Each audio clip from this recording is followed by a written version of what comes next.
pesar un recipiente, pesar el recipiente más la muestra húmeda, mandar a secar ese sistema y pesar el recipiente más la muestra seca, ¿verdad? Así que el numerador, ¿a qué sería igual? Sería el peso del recipiente más el suelo húmedo menos el peso del recipiente más el suelo seco, ¿cierto? Porque en ese proceso ha ocurrido la evaporación del agua, así que si yo resto estos dos, lo que voy a tener es el numerador, ¿verdad? Y lo que yo obtengo en el denominador, ¿qué es? Es el peso del recipiente más el suelo seco menos el peso del recipiente. ¿Sí? ¿Está? Claro, ¿verdad? No hay ningún problema. Incluso ahí en el Excel ustedes se dan cuenta que hay algunas filas que tienen unos números entre paréntesis, ¿verdad? 3 menos 2, la fila 4 y la fila 5, 3 menos 1. Así que indirectamente les están comentando qué es lo que tienen ustedes que hacer. Ya sea sumar, dividir, restar o multiplicar. En este caso, el recipiente ustedes lo han identificado, lo hemos hecho 2 veces, ¿verdad?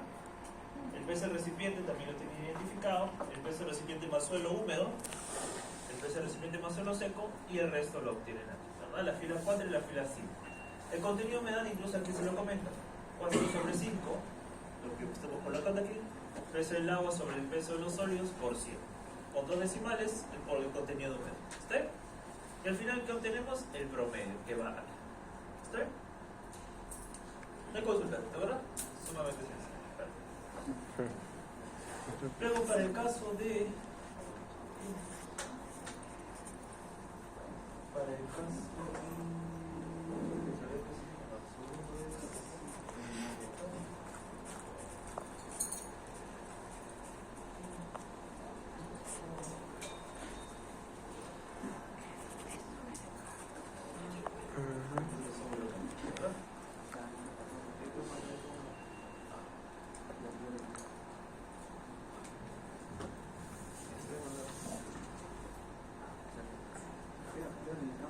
peso volumétrico, bueno, ustedes ya saben que hay que borrar esta columna, ¿verdad? Incluso ese cálculo ya lo hicimos en el laboratorio, ¿sí? ¿Recuerdan? El peso del suelo húmedo que estaba previamente en la diapositiva que yo les tenía allí. El peso del suelo más parafina también lo teníamos, ¿verdad? En 3 muestras distintas. Entonces la parafina, ¿qué es? La diferencia entre estos dos, ¿verdad? La densidad de la parafina, ¿cuánto era? ¿Recuerdan? 0,85. 83. A 0,87. Ah, 87. 87, ¿verdad? 0,87. Y aquí las unidades, chicos. Acostumbrémonos, por favor, a siempre utilizar unidades. ¿Okay?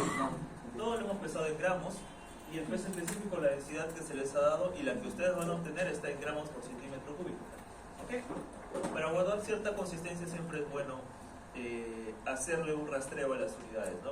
Por ahí también podemos incluso identificar algunos errores en el cálculo. ¿Ok? El volumen inicial y el volumen final es algo que lo cuantificamos, ¿cierto? ¿Ok? El volumen inicial y el volumen final. El volumen final del paso N es el volumen inicial del paso N más 1, ¿cierto? Y así lo veníamos acumulando. El inconveniente aquí era que no podemos simplemente colocar, recordando que el peso específico es igual al peso entre el volumen, ¿verdad? Esto simplemente es la fila 1, ¿verdad? Pero este de aquí no simplemente es la resta de los dos volúmenes, hay que restar el volumen de la parafina. Y para eso hay que obtener el peso de la parafina y dividirlo entre el peso específico de la parafina para obtener el volumen. ¿Verdad? Eso yo creo que todos lo hicimos durante el laboratorio. ¿Ok? Esto se hace 3 veces y se obtiene un promedio. ¿Está bien? ¿Consultas? ¿Sí? Igual si hay consultas tenemos aún el día sábado para poder explicar eso, ¿verdad? Ya. Allí, al menos en la mesa que me tocó, hubo una dispersión entre los datos, así que esperaría que los grupos hipoteticen o ecolubren, brinden algunas alternativas de por qué ha sucedido eso, ¿ok? Porque es el mismo suelo, ¿ok? Así que para enriquecer un poco, digamos, el informe y que ustedes tengan más nota, evidentemente, podamos, por favor, pensar en grupo qué es lo que pudo haber pasado y qué errores se pudieron haber cometido durante la ejecución del ensayo como recomendaciones para los jóvenes. ¿Está bien? Ya. último. Así lo hicimos también.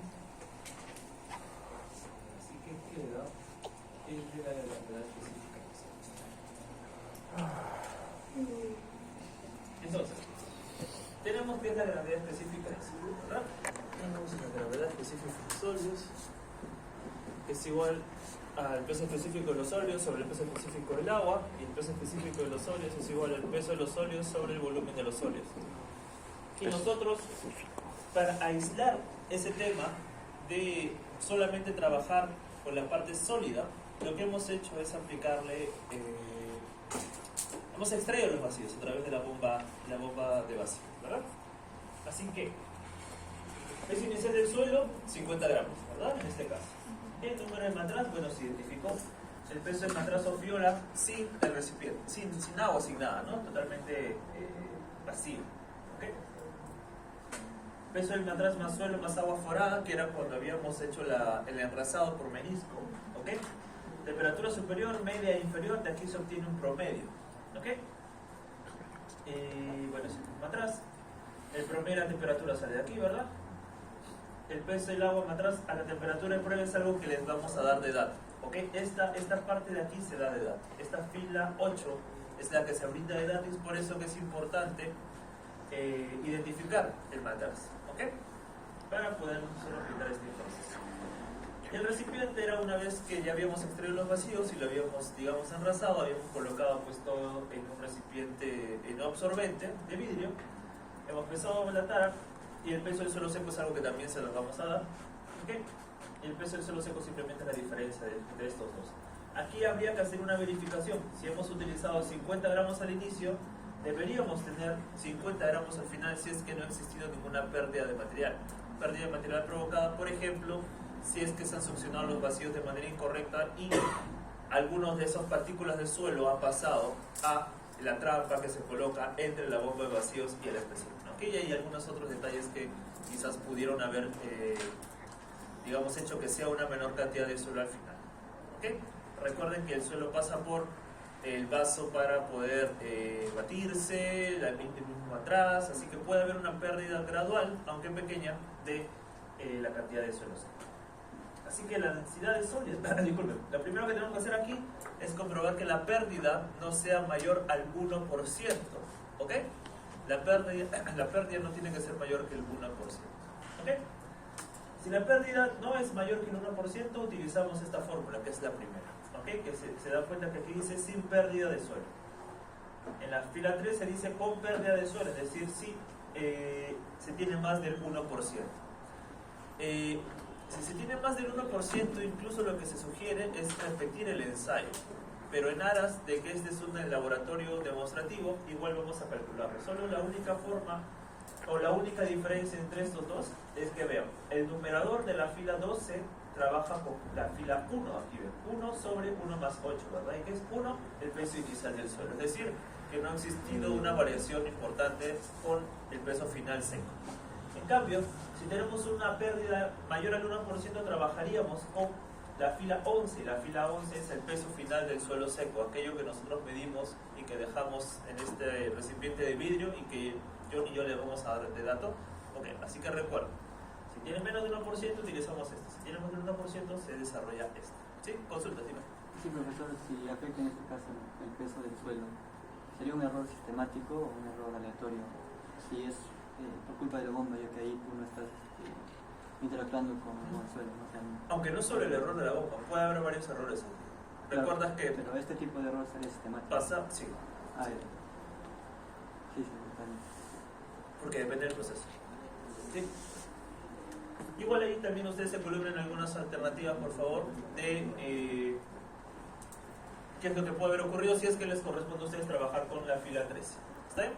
Igual, mejor, igual con los datos, ya el sábado si tienen alguna consulta me la hacen de nuevo y podríamos trabajarlo inmediatamente. ¿Ok? El informe, el formato ya está, aún la entrega no está, pero el informe ya está. O sea, me refiero al formato del informe que ustedes lo tienen. Voy a abrirlo. Voy a descargarlo en principio.